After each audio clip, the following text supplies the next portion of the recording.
D2, Burlington, Philadelphia. The following programming is sponsored by Mark J. Bernstein. The views expressed do not necessarily reflect the views of this station, its management, or Beasley Media Group. Entrepreneur, author, and financial consultant Mark Bernstein helps high-performing entrepreneurial business owners create a vision for the future and follow through on their goals and intentions. Ange Honorato is a business growth strategist who blends psychology and business together to create conscious leaders and business owners who impact the world. Founders Forum is a radio show podcast sharing the real stories behind entrepreneurship as founders discover more about themselves while providing valuable lessons and some fun and entertainment for you. Now, here's Mark and Ange. Good morning, America. How are you? How are you, Arlo? Ange and I were preparing the show this morning as I was walking Arlo, so she got to hear some of our walk. And it's a beautiful day today in Philadelphia. It's September. Last night, I was up very late, and I think Andrew was too, watching the presidential debates. We won't get into the merits of it, but it was entertaining. I will say that. And Ange, we're just coming back from a break where we weren't doing live shows and we were doing recorded shows.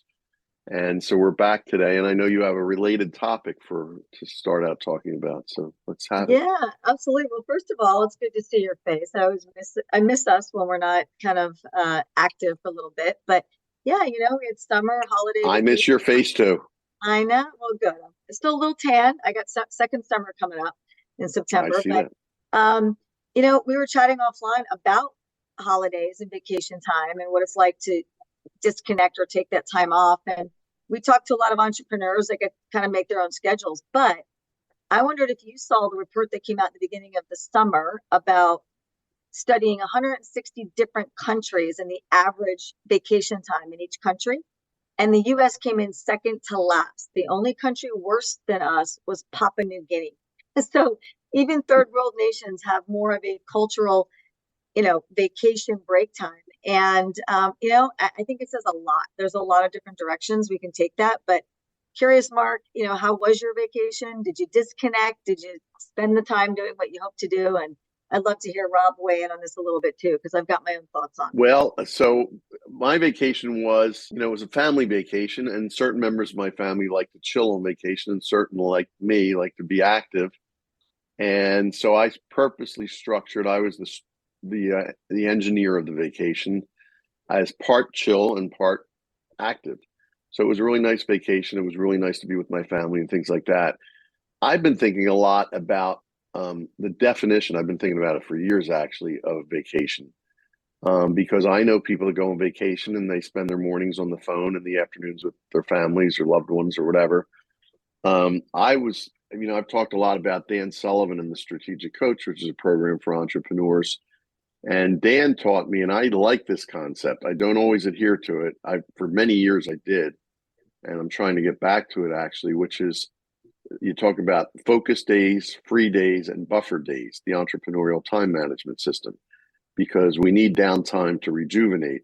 And a free day is defined as 24 hours with no business at all, which is really hard for entrepreneurs to do. But once you get in the habit, it's like a new life. So I would say that I was 90% successful in that on this past vacation, but I haven't been as much. I've had a lot of trips that are sort of quasi time off. And to me, that's not really a good thing. But different people look at it different ways. Rob, how about your thoughts on time off? Necessarily for your mental health, it's good to do, and it's hard to do.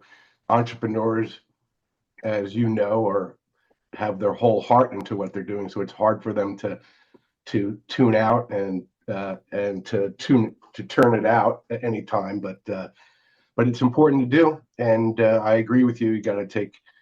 I like to go off the grid for, like you said, 24 hours at a time. The times that I like to go do other things and turn off my phone, and it really has been. We were talking earlier about music, and prioritizing time for yourself is the same as going to play music and shut everything else out and focus on something else while you're doing that. So in effect, I take an hour-long vacation every day just to get some mental health back. Right. Well, Dan Sullivan would say that's a break, but it's not a free day, of course, because you're still working those days. Ange, do you take true free days or do you work on your vacations? I would love to sit here and say I walk the walk and don't do that. No, I'm terrible at it. I'm more I'm Thanks for your admitting it to honesty. myself. Yep, I'm saying that's one flaw in my own coaching business is I advise people in that one area I struggle with. But I do what Rob mentioned is I do try to give myself like 2 hours in the morning before the sun comes up to just sort of, it's really more a morning routine, but I think it's a way to kind of get out of the mindset of the work and do, other focus things just to kind of do that. But no, definitely an area of development. And as that study says, on average, I think we have like 14 days when the rest of the world, even third world nations, have like 27 to 30 days average holidays. So maybe we should all take a mental note. Mental note from me. So, yep. Thank you for that. Good conversation. Let's get to the meat of our show today and introduce our guest, Rob. And is it Rob Kaimowitz, do you say, or Kaimowitz? Kaimowitz, either one is fine. Either one works. Okay.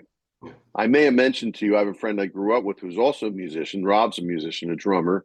I'm a bass player. We could almost have a band because I have a friend, Rob Kaimowitz, who is a keyboard player. So, and it's your same name with an H. So that's why I wasn't sure.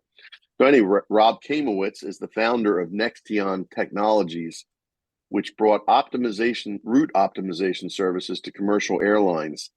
Think of it, and he explained it to me, as Waze for airplanes. And I'm a big fan of Waze for lots of reasons we could talk about another time. Prior to founding Nexteon, Rob has a 20-year Wall Street career, first as the #1 analyst in commercial space and satellites, then as a hedge fund manager and founder of Bullpath Capital Management. His Wall Street career ended when he was diagnosed with chronic untreated Lyme disease, and I'm sure we will talk about that as part of his story. So welcome, Rob. Thanks for being here. Thank you for having me.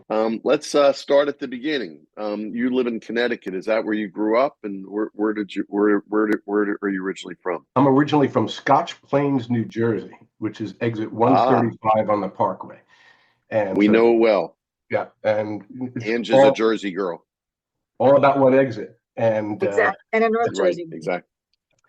And I was in the marching band in high school, and which was terrific, and really, it was a nice upbringing in New Jersey. But I left New Jersey when I went to college in New York at Syracuse, and really haven't been back since, to be honest. I've been living in New York. By the way, we didn't talk about that, but I was marching band too, trombone player before bass guitar, trombone. So anyway, continue. Yeah, bass and trombone are basically the same bass line. Yep. I started Nexteon while living in Connecticut. You mentioned earlier that I gave up my Wall Street career. Throughout the time I was on Wall Street, we lived in Manhattan, and then when I got sick we couldn't afford to live in Manhattan any longer, and we moved to Philadelphia. And it was in Philadelphia that I started Nexteon. And then after 6 or 7 years of that, had some home problems through COVID, and which we could talk about. We'll talk about Lyme disease in a few minutes. And I moved to the Westchester, Connecticut area to be close to a friend, and this is where I live now. So I take staycations. Gotcha. I knew you had Philly connections. I didn't realize that's how the Philly connection came about. Yeah. So let's talk briefly about your career on Wall Street and what led you to doing what you're doing today. So after I graduated college, I struggled to find a career that really worked for me, and I was always an entrepreneur, and I wanted to be on Wall Street. I found myself working for a guy named Ron Barron Capital, and which now has $50-60 billion under management, a big mutual fund. When I went there, they only had 40 million under management, and I was doing marketing for them. And when I left, by the way, 2 years later, they had 300 million under management. So I think that was a good first start. But while working at Barron, I wanted to learn how to be an analyst, and I stumbled upon and I begged him to do work on a company called American Mobile Satellite Corporation, and I wrote up, which is now bankrupt, but I wrote up my first research report on American Mobile Satellite and just wrote it on my own, shopped it around, got a job as an analyst. And a couple of years later, I found myself as the number one ranked II analyst in satellite and communications.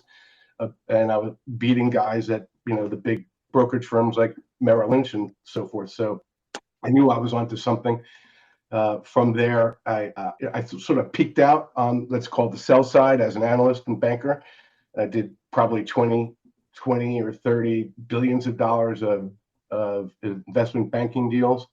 If you use Sirius, if this is on Sirius Satellite in the car, Sirius XM, or if you use Dish Network or use any of those satellite-based technologies, I probably had something to do with it at the time.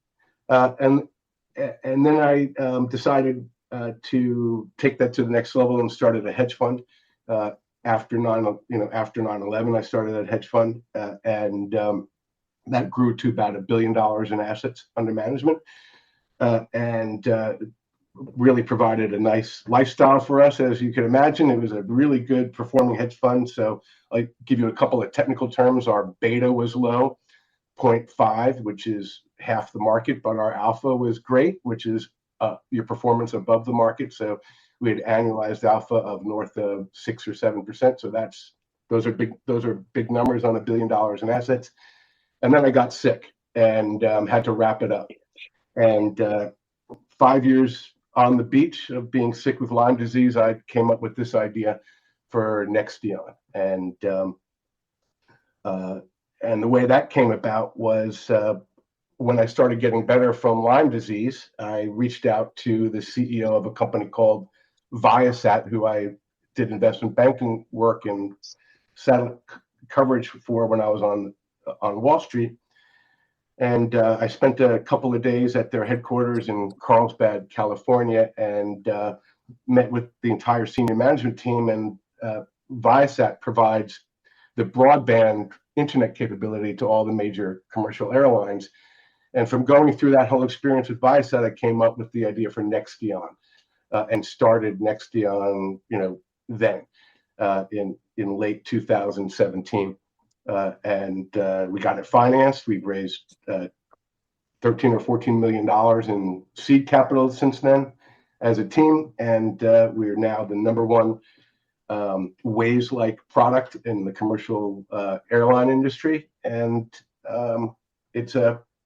we built it out of nothing. And so we're really excited and proud of what we've done. And I hope that answers your question. Does that answer your question? Absolutely. It absolutely helps us get there. Ange, I think you had a question, right? Yeah, no, I was just kind of curious about, you talked about kind of being on the beach there for, those 5 years. And in some ways, that's not something that we would ever want to see in our lives or our entrepreneurial journey. But I'm kind of curious for you, what do you think? Do you think being still, let's say, right, recovering, do you think that allowed in some way your creativity to be sparked when you were physically not as mobile and doing all the things that you used to? Well, that's an interesting question. I would say it had a different effect. It's depressing. It's not like I wanted to be on the beach. It's not like I wanted to be sick. Right. It's not like I wanted to be on the couch and sick and really sick and depressed. It was, if I could have done something else, I would have done something else. But that wasn't the case. And instead, it was a different type of self-reflection than creativity. It was more trying to understand who I am, what I'm good at, what I'm not good at, and being comfortable with that. And I think that it was a learning experience from that perspective. I think I came out of it as a nicer person. I can't explain, but when you're number one analyst on Wall Street and then have a big hedge fund, people treat you differently than they treat you when you had no money, and that got to my head. And I would say now that I'm a different person from that perspective, from going through that experience. And then the creativity was always there. I always had a good strategic mind. I had no idea what I wanted to do when I grew up again, and this idea popped into my head, And it was, just to add a little bit to the question you asked, when you're an analyst, you rely on spreadsheets and calculations and doing a lot of math for your livelihood. And I couldn't even open a spreadsheet for 6 years without getting vertigo from looking at the spreadsheet. And then the very first spreadsheet I was ever able to do in 6 years was the night that I went out to visit Viasat and came up with this idea. And that night I wrote the biggest spreadsheet I had ever written, and I gathered in one night all the information about jet fuel consumption globally for the past 20 years, built a giant table, wanted to do the math on what 1% savings look like, 2% savings look like, 5% savings look like. And that became the end game for Nexteon that night. And so I hope that answers your question, but it wasn't creativity, it was more self-reflection that you go through when you can't do anything but feel sorry for yourself on the couch. Amazing. Listen, believe it or not, it's break time because we have, time flies when you're having fun. I do want to mention, because Rob mentioned his experience with Lyme, and it wasn't pleasant, and it was a very difficult time in his life. As a result, he's become an ambassador for the Global Lyme Alliance, which we'll get to talk about a little bit after the break, as well as hearing more about Nexteon and his business, his entrepreneur, and his newest project. So with that, let's take a quick break, and we'll be right back. It started with joint pain and muscle spasms. And then the migraines that you never had before leave you crumpled up, moaning in a fetal position. Fatigue, vomiting become a daily grinding routine that leaves you bedridden. Brain fog leaves you unable to think about anything but your pain. Anxiety, depression, isolation are now your only companions. Countless doctors, tests, pills later, nothing has changed. They're dumbfounded. You're still sick. Maybe it's all in your head, they tell you.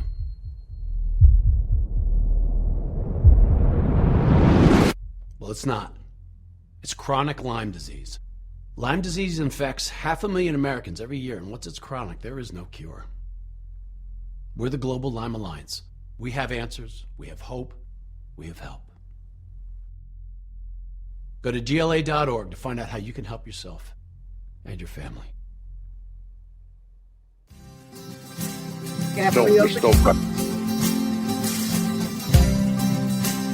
Arlo's your dog. Welcome. Yeah, Arlo is my dog. So we're coming back from the break. We're just talking about today. It's interesting because we're doing this all remote today, which we don't always do. And so there's a little confusion. We in the middle of the show, of course, lots of people are having this, work-life balance. We're talking about vacations and things like that. So my wife happened to leave towards the beginning of the show, and the HVAC guys that were supposed to be here yesterday to replace our units happened to come in the middle of our show. So, we're just being transparent. That's why conversation's going on. Anyway, Rob, so obviously you've had to overcome adversity and had challenges in building Nexteon Technologies. And obvious to me too is that you have strengths that you've used to overcome those. Do you want to talk a little bit about, the two biggest challenges, I think, were obviously the Lyme disease and then also COVID, because you started the business in 2018. So do you want to address any of those challenges and how what you use, what's within you that helped you overcome those challenges? Well, thank you. I would say to separate what you just asked me into sort of two parts. Lyme affected me personally. COVID affected our business. So they were a little different in how they affected us. So let me do the second one first, because I'd like to get into the Lyme discussion a little bit afterward. Yep. COVID, we started Nexteon in 2018. And then COVID wasn't the only problem we had. We had a government shutdown, if you recall, around 2019 or something. And that was the exact time that we had our application into NASA for some of the core technology. That set us back another 9, 10, 12 months. It took us a year and a half to get a simple license from NASA, that bureaucracy. And that was the first difficult period that Nexteon had to make it through. A year and a half with nothing, waiting around for a startup is a death sentence for most startups. but we were able to continue to going, and that's a credit to our team. And then COVID hit, and that set us back another. I mean, the airline industry just dissolved. So airlines were more worried about whether they're going to stay in business than saving 1% on jet fuel while they're in the air. And so that set us back another couple of years, but we were able to continue to push strategy forward. And quite frankly, a lot of the strategy that I worked on during that time period is not something that we're able to use at Nexteon. So that's what I'm hoping to do in my next act, which we could talk about. But I wanted to circle back to the question about Lyme, if that's okay now. Sure. So the biggest challenge in my life was dealing with the Lyme disease. And the thing about Lyme disease that people don't really understand, and for me, it wasn't like I just got a tick bite and all of a sudden I had Lyme disease. I was diagnosed later in life with having untreated chronic Lyme disease. So something along the lines of me getting a tick bite when I was at camp as a child, which I don't remember. It's not always, you don't always get the bullseye target. You don't always have that. It might happen when I was at camp. I never even knew about it, but I had symptoms going back to elementary school. And then with the big market crash and everything that happened, those types of anxieties help to make things worse in your body. Lyme disease breaks the blood-brain barrier and causes brain inflammation. A study was done by Columbia University in 2021 that compared suicide rates of people with Lyme versus people without Lyme at twice the level. Suicide rates for Lyme patients are twice the level. And the biggest reason for suicide rates and for people not getting better in their Lyme disease is because of ignorance, stigmas, and misconceptions. I was accused of being lazy when I was sick. I was told this is gaslighting. It's medical gaslighting. And the most difficult period I went through was the period of being medically gaslighted by the people around me who didn't know better. And I only started really getting better and thriving when I left that environment and moved to, the Westchester, Connecticut area, out of that environment, and was able to heal and get better. And now I'm thriving. And so Lyme disease is insipid. It's terrible. And the biggest problem with Lyme disease that people don't recognize is the mental health strain that it causes because of what it does. So I had to use alternative medicines to get better, and I'm one of the few people that were able to get better, and that's why I decided to become an ambassador for the Global Lyme Alliance. And quite frankly, I really want to thank you for this opportunity, because this is my first time publicly speaking as a global ambassador for Global Lyme Alliance. So, and I coordinated this with them, as you can see from the email chain. So I'm really, really happy for this opportunity, and we will continue to do that. Well, we appreciate you sharing that. And by the way, I'm sure I'm going to be calling you because I know many people affected by Lyme and who have struggled with all kinds of therapies and all that kind of thing. So it would be great to have that resource. So people should check that. If you know anybody that has Lyme, look for the Global Lyme Alliance as a resource. And especially, it sounds like dealing with the side effects, if you will, of Lyme, which are the mental, emotional, and psychological effects of it as well. If I could just say one more thing, then we can move on to the next topic. Sure. Is that, like I was saying before, the biggest hurdle for people with Lyme disease to overcome is the misconception around them. People think that it's a controversial diagnosis for some reason, that you could just get over it with a course of antibiotics, and none of that is true. I was accused of faking my symptoms. Literally, one of my family members said to me, "It's just a course of antibiotics. You're effectively faking it," and I didn't. Terrible. It's unbelievable. And so I would say to anybody that's affected, if you can hear this, we're gonna distribute the podcast on the Global Lyme Alliance is going to distribute the podcast for us too, so we get a broader exposure.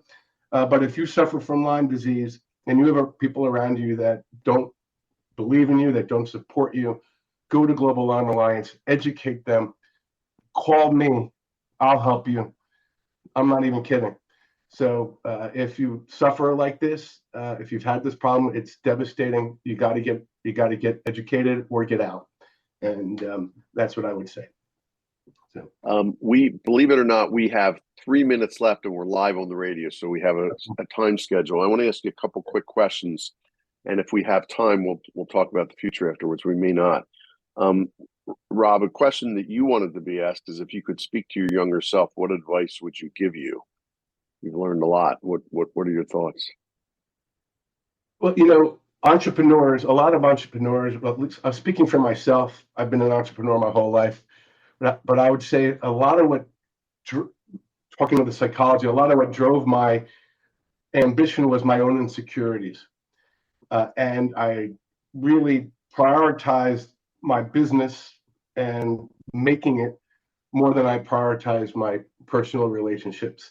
And now at my age, I'm really trying to focus on my personal relationships because it does bring more happiness than money. And so would be the message, that your personal relationships bring more happiness to you than money does. That's a great message for everybody and for our listeners especially. I have another quick one, and we'll see if we have time for anything else after that. But what is your favorite song? It's an interesting one. Well, as we were talking before the show, a drummer and Ringo Starr was a hero of mine from early on. So it don't come easy. You got to pay your dues if you want to sing the blues, and I paid my dues, and I sang the blues. So it has a lot of meaning in your life as well. Yes, during that time where I was sick and trying to get better, this is one of the songs that I played it every day. Picked up my drumsticks and played along with it, and that really helped me get better. And the words about your troubles, putting your troubles behind you, and focusing on the future, and is really meant something to me at the time. So we maybe have a half a minute. Your 3-year vision in as few words as you can say it. Well, I think there's a continued opportunity in space technology to improve life here on Earth, particularly as the weather changes and there's becoming more and more events like that. And this is one of the things when in aviation, of course, you need to know what's going on with the weather. But I think there's a great opportunity to do something with space technology in the future to improve life on Earth. Excellent. We got to run. Thanks so much for being here, Rob. Great story. We've covered a lot of ground today, and maybe we'll have a future to cover more ground in the future. And thank you all for listening, and we'll see you next week on Founders Forum.